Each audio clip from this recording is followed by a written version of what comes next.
As the spring term reaches its halfway point and students consider their post-grad education options, MBA programs continue to compete to stand out. Elmhurst program does so through its STEM designation and AI certificate. Professor Lawrence Brown is the head of the MBA program. He explains the advantages that AI and tech poses for students and employees and how they outweigh the negatives. There are redundancies that I think technology will help to um, help us to shore up, right? But I think the other side of it is that generative AI will also help us to be able to extend our cognitive ability. And I think that's really important. And the folks that are strong in the areas of critical thinking, decision making, being effective communicators will be that much more capable of doing those things if they are using generative AI in a way that allows them to. So a lot of people think that, Gen AI, for example, will move a lot of different functions out of the way, and that's true. But then the goal is not to further to do more busy things, right? It moves the busy things that are counterproductive to us to allow us to think more critically, to use it as more of a tool as a thought partner to help us identify ways that we can enhance ourselves as individuals as well as the organizations that we work with. Professor Brown further elaborates the importance of a STEM designation for the program and why it matters in today's ever-changing job market and economy. I would say that the curriculum, one of the things that we've done recently is that we've modified the curriculum to a STEM program, and I would say not all of the MBA programs in the immediate area have the STEM designation. We actually just got that approval. I think it was last week, so it's hot right off the press. I'm very excited about that, and I think that one of the reasons that's important is that our economy is shifting, the world is shifting, and so with regard to having more quantitative ability and capability, that's going to be really important, I think, for folks that are entering the job market. People who are upskilling, reskilling are going to need those attributes. Professor Brown explains how STEM and AI is implemented into the classroom and curriculum, in addition to the importance of understanding how AI tools help us in different aspects of business. So one of the things that we did is that schools are taking different approaches. The approach that we took was to integrate the STEM focus and the generative AI focus into the classroom. So, for example, I teach a marketing class, and one of the things that we'll be doing is we have weekly discussions that we do.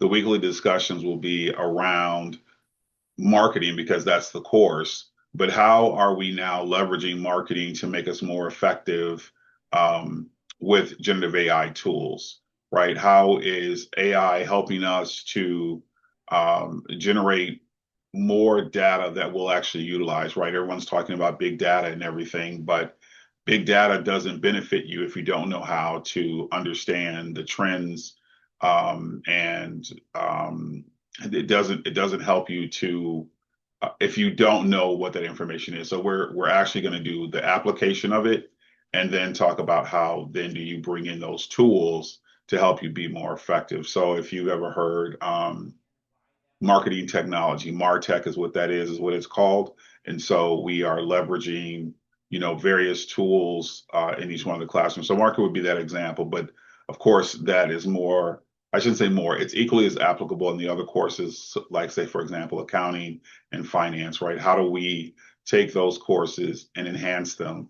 And so the students are learning both. So they'll still learn the traditional things that you would learn in any one of those courses, but the technological side of it will help us to further advance our ability to be successful. Professor Brown then goes into detail on how the idea of doing a STEM designation came about, in addition to the groups he works with, such as the WCCPE, to continuously evolve and improve the program. So we work with them. We do have the Institute for Professional and Community Engagement, which are a group of executives that we work with in the School of Business. And they are essentially a group that we will seek advice from them. They are giving us, so some of the things that, one of the reasons, for example, that we made the decision to become a STEM focused program is we heard, some of the topics that are important to these companies, and we've modified actually We've modified the Masters in Project Management, we've modified the MBA, and we've also modified the Masters in Supply Chain. So those are the three master's programs in the School of Business. While the STEM designation helps get more domestic students into the program, the designation also helps to bring in more international students as well. I think the other thing is that one of the reasons that international students will come to schools in the U.S. is that they have what's called an OPT, which is basically their opportunity to work for companies after they graduate.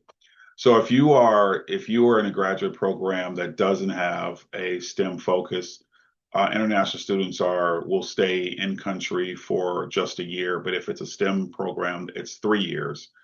I think that's important because one of the things that has evolved since I was a student and now, running the program is that we have more international students. And I think that perspective is important because we're also helping to increase the global mindset for students.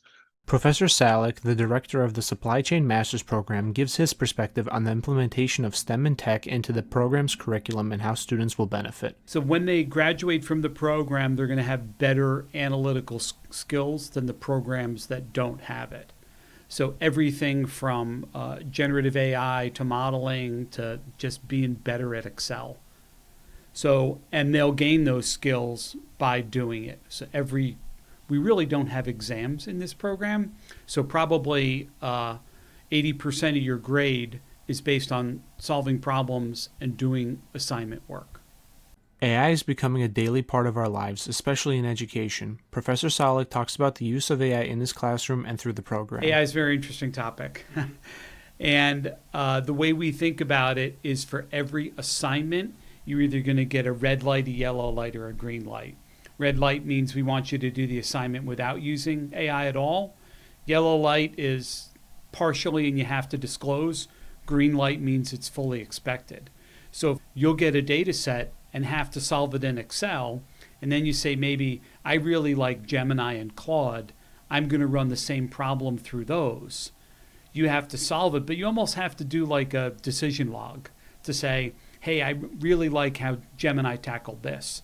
Or I can add this part of Claude to my total story.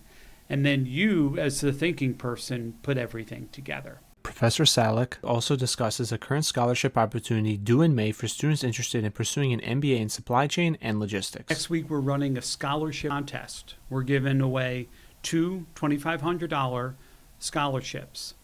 And if you go on our website, you'll see that there's going to be a scenario. And the scenario is in the Port of Savannah, your company is an electronics distributor and you're bringing some stock in from overseas. You have an AI agent watching the dock and they see a labor dispute and think that that's going to slow things down. So they reroute your freight from Savannah to Charleston, which then spikes the freight rates in Charleston.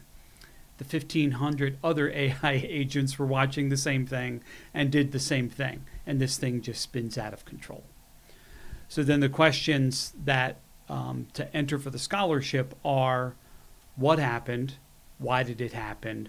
What can we do? Elmhurst MBA program shows how business education is adapting to new demands by combining traditional business knowledge with STEM, AI, and new student opportunities. The program is building an identity focused on innovation and career preparation. Reporting from the Leader, I'm Hugh Piscores.